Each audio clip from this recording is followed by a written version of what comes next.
Amit Nakwal and इसी नाम से मेरा इंस्टाग्राम पर चैनल है, यूट्यूब पर भी है और फेसबुक पर भी है।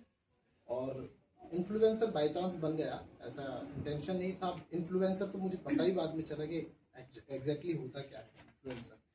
तो बाय चांस मैं इन्फ्लुएंसर बना। और I am not a teacher of history and I am not expert in history.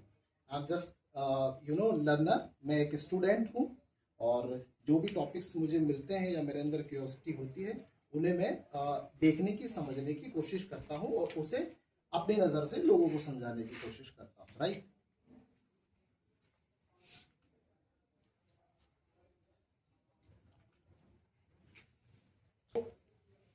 History का कंटेंट बनाते कैसे हैं, ठीक है। और एज आई सेड, मैं हिस्ट्री का कोई प्रोफेसर नहीं हूँ। तो मैंने अपने तरीके से हिस्ट्री को कैसे मैं प्रेजेंट करता हूँ और जो मेरी जो कोर पिलर्स है इसके हिस्ट्री के, उसे कैसे डिवाइड करके हम 3 हिस्सों में समझ सकते हैं और लोगों तक सही कंटेंट पहुंचा सकते हैं। तो first in research is the king. आप जो रिसर्च करते हैं वो कितनी वैल्यूएबल है। ऐसा नहीं कि आपने सिर्फ बोल दिया कि सम्राट अशोक ने यहाँ पर डायमंड थ्रोन बनाया था, आपको कैसे पता ये वही डायमंड थ्रोन है। तो हमारी जो रिसर्च है वो बहुत इंपॉर्टेंट है, क्योंकि क्वेश्चंस उठते हैं तो उन क्वेश्चंस का आपको जवाब देना है और उसके अंदर लॉजिक होना चाहिए, उसके अंदर प्रमाण होने चाहिए, एविडेंसेस होने चाहिए।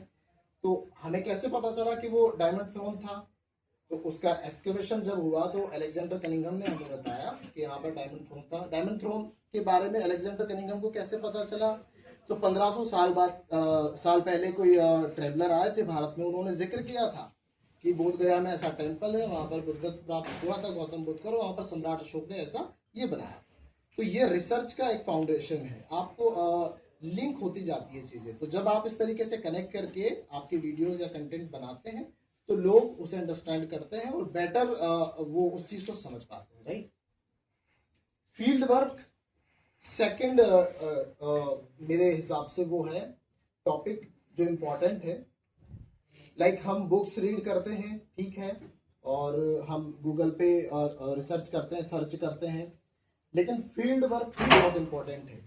अब मेरे पास एक पिक्चर नहीं है, मेरे कोटा राजस्थान से हूँ और कोटा राजस्थान में एक प्लेस है जहाँ पर एक टेम्पल पर आर्कियोलॉजी डिपार्टमेंट का एक बोर्ड लगा हुआ है और उस बोर्ड के ऊपर लिखा हुआ है, उसका टाइम मेंशन है कि ये 10th सेंचुरी का टेम्पल है। राइट। लेकिन जो मैंने अंडरस्टैंड किया, गुप्ता पीरियड्स के वहां पर कुछ ऐसी चीजें हैं जो, अब गुप्ता पीरियड कब है? 4th सेंचुरी से लेकर 6th 7th सेंचुरी। राइट।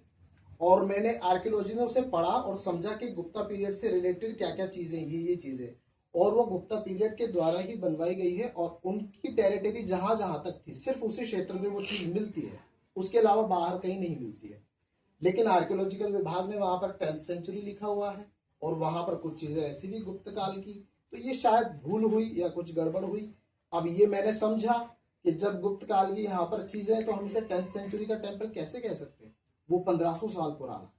तो ये फील्ड वर्क इसलिए जरूरी है। Right. Third thing is story telling and logic. ये तो बहुत अंडरस्टैंडिंग सी बात है, आप किस तरीके से प्रेजेंट करते हैं।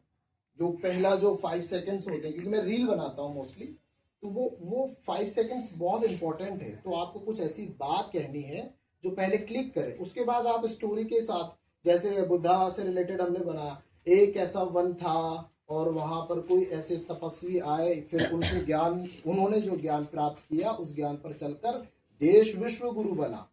तो ये स्टोरी टेलिंग क्यूरियोसिटी पैदा करती है किसी भी लिसनर के अंदर, या जो भी सीखना चाहते हैं, तो वो स्टोरी टेलिंग बहुत जरूरी है। लॉजिक होना चाहिए उसके अंदर, लॉजिक आपको कनेक्ट करते जाना है। जैसे मैंने आपको शुरुआत में बताया कि हमें कैसे पता डायमंड थ्रोन है, फिर उसके ऊपर कई सारी स्टडीज हुई कि वो बलवा पत्थर का है, वो सम्राट अशोक ने ही बनवाया।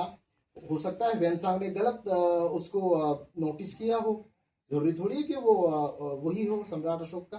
तो सम्राट अशोक कालीन जितने भी जो हमें पुरातात्विक प्रमाण मिलते हैं, तो उसकी एक विशेष डिजाइन होती है, एक विशेष कला होती है, एक विशेष पत्थर होता है, उससे आर्कियोलॉजिस्ट पता लगाते हैं कि हाँ ये मौर्य कालीन है।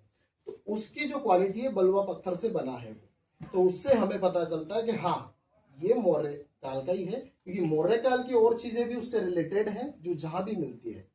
तो इस तरीके से हमें कनेक्ट करनी है चीजें। जब इस तरीके से हम चीजें कनेक्ट करते जाते हैं तो लोगों में वो इम्पैक्ट करता है, बेटर अंडरस्टैंडिंग होती है और लोग उस चीज को समझ पाते हैं।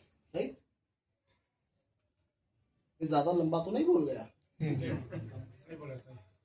क्वालिटी एंड फैक्ट चेक का मैंने तरीका आपको क्लियर कर दिया, कैसे आपको चेक करना है। ऐसा नहीं है कि आपने किसी बुक में पढ़ा, किसी भी हिस्टोरियन ने लिखा हो, कुछ भी लिखा हो, आपको आंख मूंद कर नहीं मानना है। अल्टीमेटली हिस्ट्री ऐसी चीज है कि आप उसे ये नहीं कह सकते कि यही अंतिम रियलिटी है। हो सकता है कल को कोई और एविडेंस आपको मिले और आपका जो थॉट प्रोसेस था या आपकी जो अंडरस्टैंडिंग थी वो एकदम चेंज हो जाए। तो कभी भी हिस्ट्री को पहली बात तो अल्टीमेट रियलिटी नहीं मानना है, आपको प्रॉपर फैक्ट्स उसमें डालने हैं और इसी तरीके से आपके कंटेंट को बनाना है। राइट, ये मेरी प्रेजेंटेशन थी and for the first time मैंने प्रेजेंटेशन दी है, मुझे आइडिया नहीं है। Very good. कोई भी क्वेश्चन हो आपके पूछिए आप। हाँ, ओके। भरत भाई, मैं पूछना चाहता हूँ कि कोई भी आपकी बुद्धिस्ट साइट आप जहाँ गए हो उसकी फील्ड जो सर्वे आपने करी उसके बारे में प्लीज आप बताइए सबको। फील्ड सर्वे, बुद्धिस्ट साइट का फील्ड सर्वे के बारे में।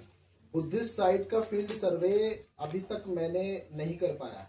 Okay okay okay. मैं नहीं गया, मैं फर्स्ट टाइम किसी बुद्धिस्ट साइट पे अगर आया हूँ तो वो बोल गया है और मैं बहुत नया हूँ इस फील्ड में, कंटेंट क्रिएशन में कोई 1-2 साल से हूँ और बाय चांस में इन्फ्लुएंसर बन गया क्योंकि मैं बीमार था और मैं बेड रेस्ट पे था। जी। तो अब क्या करें, तो वो वीडियो बनाते गए और बाय चांस इन्फ्लुएंसर बन गए। तो अब पहली बार मौका मिला है जब हम ठीक हुए तो एक्सप्लोर करने का। तो आगे ऐसा कंटेंट बनाएंगे जो बुद्धिस्ट हिस्ट्री से और आर्कियोलॉजी से रिलेटेड हो। Thank you. जब आपने इतनी स्टडी की, रिसर्च किया, उसके बाद में वीडियो भी बनाई जो कि बहुत अच्छी रही है, मैंने के लिए देखी होगी, लॉ ऑफ सिंबल क्या होता है, ताजमहल नहीं, जितना वाइफ के लिए एक पूरा पहाड़ फुटाला पूरी जिंदगी। लेकिन कभी कभी ऐसा हुआ है आपके साथ में जो आपने स्टोरी की, पूरा रिसर्च किया, बताया, लेकिन कुछ दिनों बाद आपको पता चला इसमें थोड़े फैक्ट अलग आए हैं अभी। हाँ, ऐसा होता है जो कि चेंज करने हैं। तो उसके बाद में आप क्या हैंडल करते हो? नया व्लॉग वगैरह बनाते हो या फिर उसके ऊपर ही कुछ कमेंट या पिन कमेंट वगैरह? एज आई सेड, मैं खुद एक विद्यार्थी हूँ, स्टूडेंट हूँ और हमसे गलतियां भी होती है। तो पहली बात उसे स्वीकार करना है और उसे चेंज करने का, आगे जब आप आपका कंटेंट बनाते हैं तो उसे ठीक करने की कोशिश करते हैं। और मैंने एक बात क्लियर कही कि हिस्ट्री में अल्टीमेट रियलिटी कुछ भी नहीं है, क्योंकि ज्यादातर हम अनुमान करते हैं हिस्ट्री में कि ऐसा हुआ होगा और उसके आर्कियोलॉजिकल एविडेंसेस ढूंढते हैं। पर जो सबसे ज्यादा मान्य होते हैं वो आर्कियोलॉजिकल एविडेंसेस होते हैं, पुरातात्विक प्रमाण होते हैं। राइट, तो जैसे जैसे हमें नए प्रमाण मिलते, हो सकता है हमारी अंडरस्टैंडिंग उसके बारे में जो है वो चेंज होगी, तो हो सकती है। और वो चेंज होती है तो उसमें ऐसा नहीं कि हमने गलती कर दी, उसे हम आगे ऑडियंस में जब भी उससे रिलेटेड कोई कंटेंट बनाते हैं, ये पहले ये प्रमाण थे और अब ये चीजें भी इसमें ऐड हुई है। राइट, तो उससे पब्लिक भी अंडरस्टैंड करे। जी, आप जो वीडियो बनाते हो ना, रियलिटी बताते हो, तो गालियाँ बहुत पड़ती होगी, उससे कैसे फेस करते हो? या तो आपने भी जैसे मंच पे कहा था, कोई भी अच्छा काम करते हैं तो नेगेटिविटी तो आती है, तो मेरे ऊपर भी नेगेटिविटी आती है, मैं ध्यान नहीं देता और ऑनेस्टली मैं कमेंट रीड ही नहीं करता। मैं रीड ही नहीं करता कमेंट। कोई मुझे अप्रिशिएट भी कर रहे हैं, अच्छी बात है, और कोई अगर मुझे बुरा कह रहे हैं तो वो भी अच्छी बात है। कई सारे लोग पर्सनली मैसेज में भी गाली देते हैं, तो मैं बुद्धा की टीचिंग से चलता हूँ। कभी कभी होता है कि मैं बात करूँ, यार इसकी ये बहुत ज्यादा गलत जा रहा है, तो मैं बहुत पॉजिटिवली, बहुत पोलाइटली उससे क्वेश्चन करता हूँ। मैं जवाब नहीं देता हूँ क्योंकि मुझे नहीं पता और किसी को नहीं पता। इतिहास अल्टीमेट रियलिटी नहीं हो सकता और कोई भी इतिहास को पूरा नहीं जान सकता। तो जितना हमें पता है उस अंडरस्टैंडिंग के साथ हम भी क्वेश्चन करें कि आप ये मानते हैं, अगर आप ऐसा मानते हैं तो ऐसा भी लिखा है, इन्होंने लिखा है, इसके बारे में आपकी क्या राय है? कि मैं नहीं कह रहा हूँ, वो कह रहे हैं। पहले ही हथियार डालते हैं, खुद को क्यों लेना? हमें एक्सपर्ट नहीं बनना है। जो जिन्होंने उन पर स्टडी किया हम उनका नाम लेंगे ना कि हाँ भाई उन्होंने ऐसा कहा है। अगर आप ऐसा मानते हैं और फिर मैं कभी कभी ऑब्वियसली इसे आप ऐसा नहीं लेना, रिलीजन भी कभी कभी मैटर करता है। अगर कोई मुस्लिम साथी पूछ रहा है और अगर कोई मुस्लिम राइटर का अगर मैं उससे रेफरेंस देता हूँ तो वो जल्दी बिलीव करता है उस पर कि अच्छा मुस्लिम राइटर, तो वो थोड़ा काम हो जाता है। तो बंतेश जी गालियाँ पड़ती है, हम ज़्यादा ध्यान नहीं देते हैं। गाली दें तो भी वेलकम है और ना दें अप्रिशिएट करिए तो भी वेलकम है, ज़्यादा दिमाग पे नहीं लगा, अपना काम करते हैं सिर्फ। भरत जी, जब नए कंटेंट क्रिएटर अगर हिस्ट्री पे कंटेंट बनाना चाहे तो आपको उनके लिए क्या स्कोप दिखता है कि वो कितना ग्रो कर पाएंगे हिस्ट्री पे कंटेंट बनाते हुए? पर्सनली इसका मेरे पास जवाब नहीं है, क्योंकि मैं इसे कोई अपनी लाइफ से वैसे जोड़कर नहीं देखता हूँ कि मैं इसमें बहुत आगे मुझे जाना है। मैं इतना सा काम करता हूँ कि मैं जितना समझ पा रहा हूँ उससे मैं पहुंचा हूँ, राइट। तो स्कोप तो है। स्कोप कैसे है कि बाय चांस मैं बेड पर था, बाय चांस मैंने थोड़ा सा अंडरस्टैंड किया, बाय चांस मैंने वीडियोस बनाए और बाय चांस मैं यहाँ खड़ा हूँ, इसका मतलब स्कोप तो है। और ये तो सिर्फ 1 साल का परिणाम है, 1 साल की जो मेहनत थी उसका परिणाम है। शायद अगर इसमें 2 साल 4 साल 5 साल और हम काम करेंगे तो क्या पता हम क्या कर सकते हैं। भाई ने हमें मौका दिया पहली बार कि आप आइए, राहुल दादा ने हमें बाय चांस इनसे